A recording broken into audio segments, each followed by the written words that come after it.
नमस्कार, मैं हूं आरजे कविश आपके साथ और आप देख रहे हैं 90.0 एफएम झुंझुनू का ये डिजिटल पेज। सर, हम बात करते हैं साइबर क्राइम के बारे में, क्योंकि अब 4G आ गया है तो हर किसी व्यक्ति के पास में मोबाइल फोन होने लग गया और थोड़े दिनों में 5G रोल आउट भी होने वाला है। तो ऐसे में देखा गया है कि साइबर क्राइम के केसेस जो हैं वो बहुत ज़्यादा बढ़ गए हैं। एक इंसिडेंस मेरे साथ में भी पर्सनली हुआ है कि मेरे पास व्हाट्सएप पे एक मैसेज आया कि आपको कौन बनेगा करोड़पति की लॉटरी निकली है, तो आप उस लॉटरी को जो है लेने के लिए प्रोसीजर फॉलो कीजिए। तो ऐसे साइबर क्राइम्स को सर आप इसको किस नजरिए से देखते हैं, पुलिस इस पर क्या सोचती है? देखिए, मैं अगर आंकड़ों की बात करूं तो भारत एक ऐसा देश है जिसमें कि सर्वाधिक एंड्रॉयड और इंटरनेट यूजर्स हैं। बिल्कुल सर।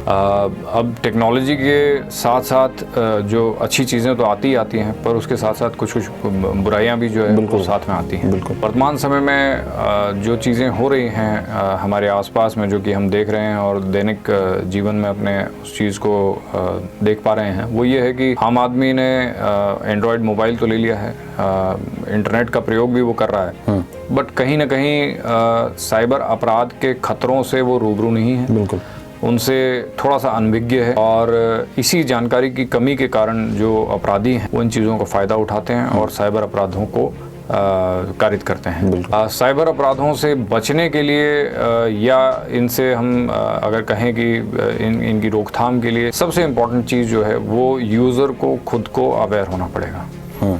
जब तक मैं स्वयं इस चीज़ के प्रति अवेयर नहीं हूँ कि मैं अपने मोबाइल में किस प्रकार की कौन सी ऐप्स यूज़ कर रहा हूँ, मेरे जो पेमेंट मेथड्स हैं, मेरा OTP जो है, मेरे बैंक अकाउंट जो है वो अगर प्रॉपरली सिक्योर नहीं है, अगर मेरा सोशल मीडिया है वो प्रॉपरली पासवर्ड से 2 स्टेप ऑथेंटिकेशन से सिक्योर नहीं है, तो इन चीज़ों की जानकारी और अवेयरनेस जब तक मुझे नहीं होगी तो मैं वल्नरेबल रहूँगा किसी भी प्रकार के साइबर अटैक। बिल्कुल। तो उसमें साइबर अटैक काफ़ी प्रकार के हो सकते हैं। साइबर फ्रॉड भी हो सकता है जिसमें न केवल आइडेंटिटी थेफ्ट, साइबर बुलिंग और अन्य प्रकार के जो फाइनेंशियल साइबर फ्रॉड्स हैं वो भी उसमें इन्वॉल्व है। बिल्कुल। तो साइबर क्राइम के लिए सर ऐसे में जिस किसी व्यक्ति के साथ में मान लीजिए साइबर क्राइम हो जाता है, उसके साथ कोई ऐसी दुर्घटना हो जाती है, तो ऐसे में वो पुलिस को कैसे अप्रोच करे? देखिए, पुलिस को काफ़ी सारे तरीके हैं। इमीडिएटली आप चाहें तो लोकल जो थाना है उसको अप्रोच कर सकते हैं। इसके अलावा जो एक केंद्र सरकार की एक